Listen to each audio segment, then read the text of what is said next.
続いてはですね、フローレンスさんですね。はい、それではよろしくお願いします。お願いします。どうやって皆さんノートなしでできるとちょっとわからない。私はちょっとノート使います。I'm using notes. I have no idea how all these people are doing without notes. I decided my pictures last night, so this is how it's going. All right.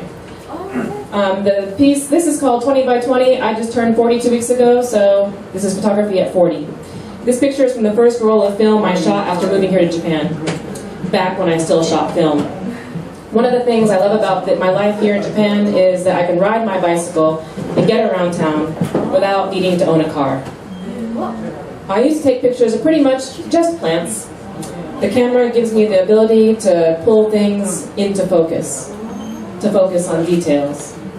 This was taken at South Llano State Park in Texas, where I'm from. Now let's say George Bush was born in Connecticut. A lot of things have changed in the past 15 years, both on a personal and a global level. I took this photo of the World Trade Center from the Empire State Building on a cold November day in November 2000. You can just make out the Statue of Liberty shining in the sunlight. I've done some traveling and had some adventures since I've been here, and this photo was taken at the top of Mount Kilimanjaro in 2008. A lot of my adventures have been with my mother. Thank you, Mom. Yeah, we share a love of photography and hiking.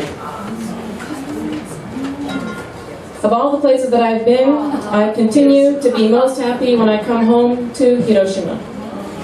Everyday life here is safe, peaceful, the people are wonderful, and I've met most of my best friends here in Hiroshima. This was taken on a regular afternoon in Hiroshima on Handori after some heavy rain. And the light after rain is my favorite. Photography is above all an expression of light. One of the most beautiful things I've ever witnessed is the annual lantern ceremony to mark the passing of all the souls who died on the August 6th atomic bombing of Hiroshima. A different photo from this set was chosen by Yahoo as one of the top 10 Yahoo Flickr in 2007. I personally find it hard to choose between sunrise and sunset as my favorite light. This one was taken at sunrise at the Grand Canyon on a 3-week road trip with 2 of my best friends in 2003. We were visiting all the national parks, and as the Grand Canyon is, the road trip was epic. Light is transformative, as has been my experience of living with photography. Over the years, I've begun to take more pictures of people. Photography has helped me to overcome my natural fear of meeting new people and taken me behind the scenes of many events. This was taken at one of my many festival here, Masadorama, next. So, living here in Hiroshima for long enough, you can start to complain about how many big music events skip us. But we have an amazing pool of local talent. This is Nekomushi's Izumi Goto. She has since gone on to travel with her show far and wide, and you have no reason to complain about living here. Besides allowing me access to music events, photography has granted me access to some of the most significant events in my friends' lives. I've had the privilege of celebrating pregnancies and weddings with people who were already close and who became closer through my work. Thank you to Malena, pictured here, for allowing me to celebrate her life. Photography is also just a simple way to enjoy a party. However, not everyone has the means to go to parties, so as much as I can, I try to use my work to benefit charity. Mr. Ikurazushi here donated 500 yen to UNICEF and let me take this picture in exchange. I'll be doing the same at Chinatown this year, so please come and let me take your picture. It can be so easy to get caught up in our own modern lives. This photo was taken in Acoma Pueblo in New Mexico. It's the oldest continuously inhabited city in the U.S., and the people live there by choice without electricity or running water. This photo conveys the quiet calm I felt there. Taken at the same location, this is also Acoma Pueblo. It's nicknamed the Sky City because it's the top of a mesa in the middle of the New Mexico desert. The skies of New Mexico are my favorite in the world, and it allows me to see things in perspective. And it was a great place back in the day to fall in love. Olympic National Park is home to a variety of ecosystems, including North America's only temperate rainforest. Looking at this photo, I feel transported back in time. I love trees and all manner of living things, and I just hope that future generations can continue to enjoy them as I have.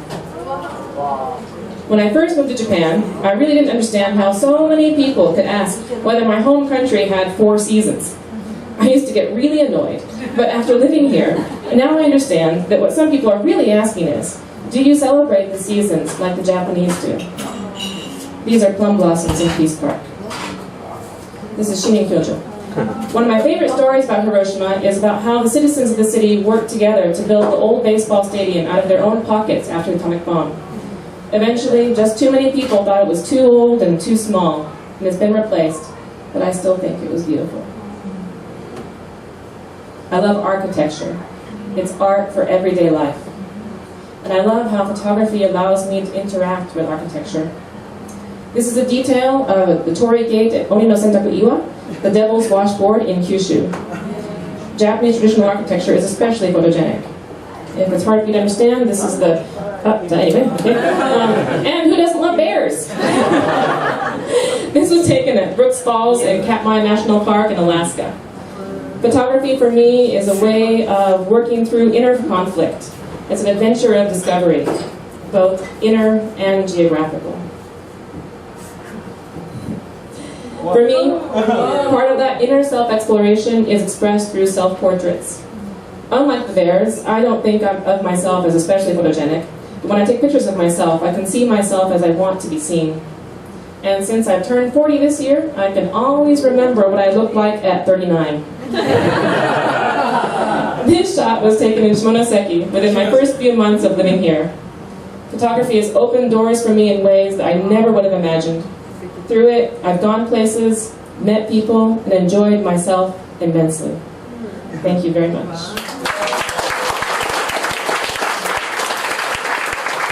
And for those of you who love bicycling as much as I do, I turned 40 and I made a big event of it. I had stickers made, so I'm giving out bicycle stickers to you all.